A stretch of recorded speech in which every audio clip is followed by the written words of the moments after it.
Welcome to Buckeyes Tomorrow Morning for Saturday, February 11th. I'm your host, Tom Orr. The Indiana game is in 203 days. The game against Michigan in 287 days. Today we are talking NIL, and there's been some pretty significant news this week on the NIL front at Ohio State. One collective apparently moving a little closer to some sort of more official arrangement with Ohio State. And it's probably not the one you're thinking of. And two other collectives, including the one you probably were thinking of earlier, announcing that they're going to be merging. So some pretty significant news on that front. And so we're going to be talking about that today, as well as what it could mean for Ohio State football and basketball. Yes, they still have a basketball team. We're going to be talking today about that with Tony Gerdeman of BuckeyeHuddle.com. He just wrote a little bit about NIL this week in his What I Know, What I Think, What I Wonder column. We'll see if we have time to get to that whole piece of it today. But, Tony, I wanted to start with the news that was reported by Nathan Baird of Cleveland.com. He reported it late this week. He said, quote, a more formal partnership between OSU and the Cohesion Foundation is apparently in the works. That is apparently the plan Ryan Day talked about. You know, there's sort of a plan in the works for the coming months. It sounds like, according to Nathan Baird, the folks that he's talked to, that plan is a more formal partnership with the Buckeyes and the Cohesion Foundation.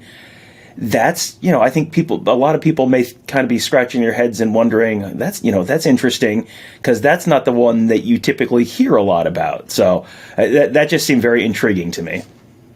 Yeah, and it's been interesting to watch as Ohio State moves, not necessarily slowly, but deliberately through this NIL space in terms of how they approach it, and then how they approach the collectives. And I don't know how much observation of the collectives has gone on before Ohio State has decided to move forward. How much instruction has the compliance department given to them and received from the NCAA about how they can move forward with collectives.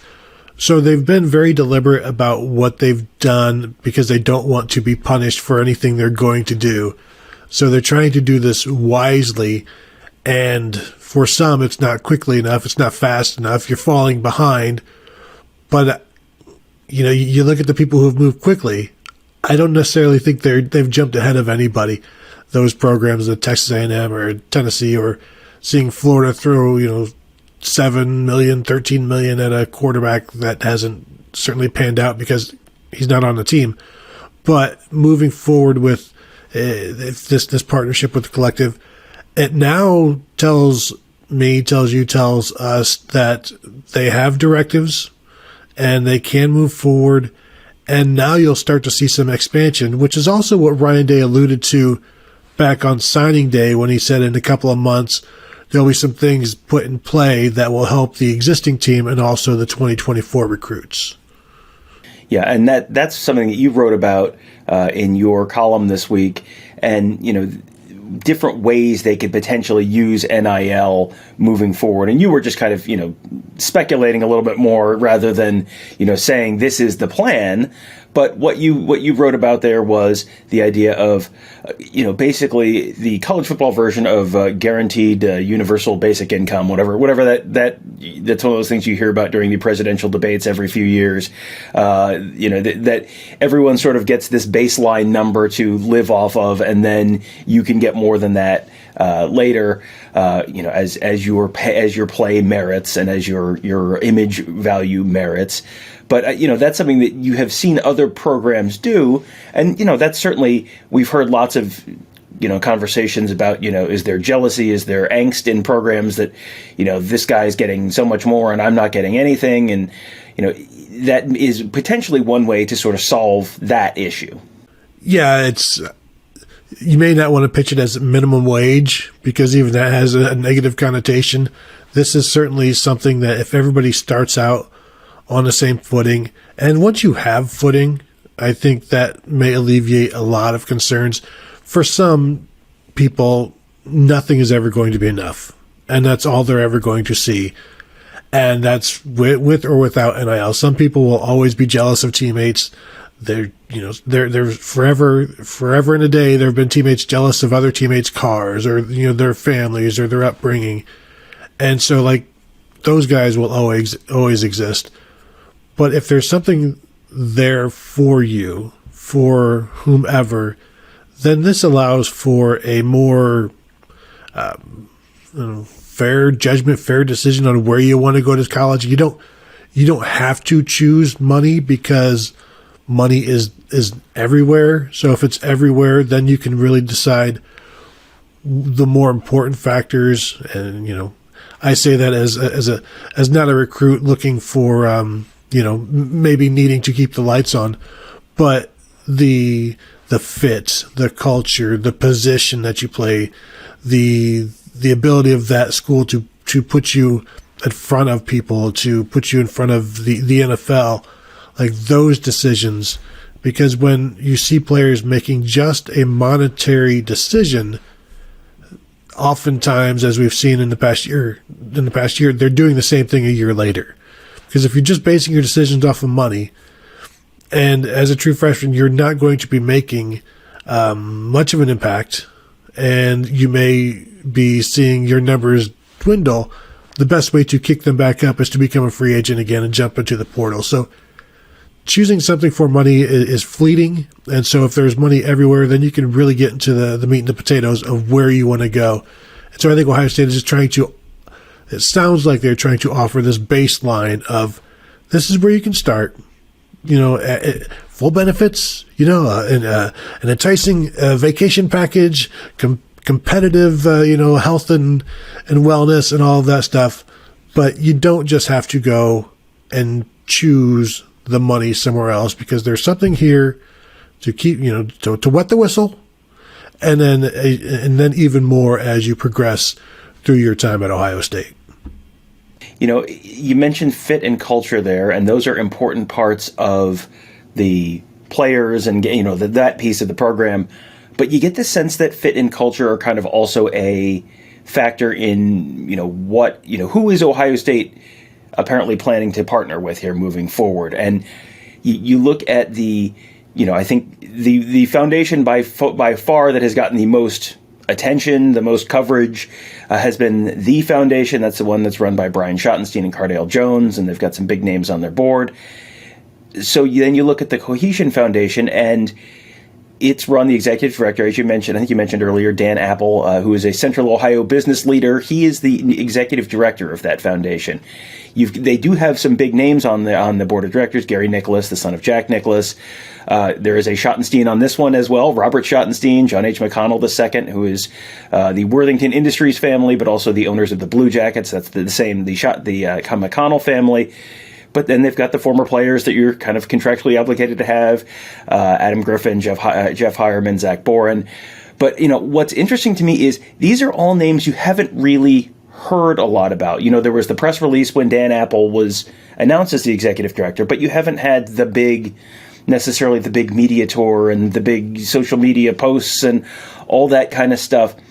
And, I always have kind of thought that if you know the name of a booster for, not necessarily at your school, but if you know the name of a booster at another school, and that person's name is not literally Phil Knight, who is famous for something else. If I know who the yellow fella is at Auburn, that's probably not a good thing. That's probably someone who's, maybe a little bit too interested in like the above the table stuff and Joe Jamail at Texas. I think that if you're giving a program, hundreds and hundreds of millions of dollars, you put your family name on the stadium and whatever, but when you know who the boosters are, that always tends to happen at the schools where it sort of turns into a circus. And, Auburn and Texas are schools where it has sort of turned into a circus.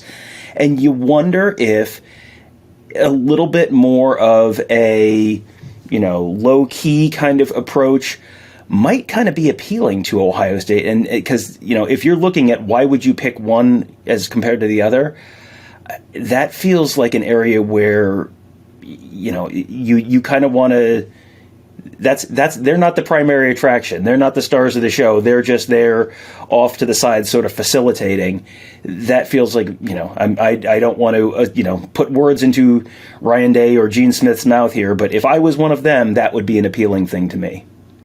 And college coaches and administrators like to pretend that there's still this purity, or they like to contend that there is this purity with college sports. And so then if you go to Miami and you've got John Ruiz, their big booster, talking about I'm throwing this many millions at this person and this many millions at that person, it kind of yellows up the purity of that snow, basically. And so you've got coaches who then have to answer for this stuff, because a lot of these guys they like to be in the news, whether they seek it out or they post it on social media about what they're doing.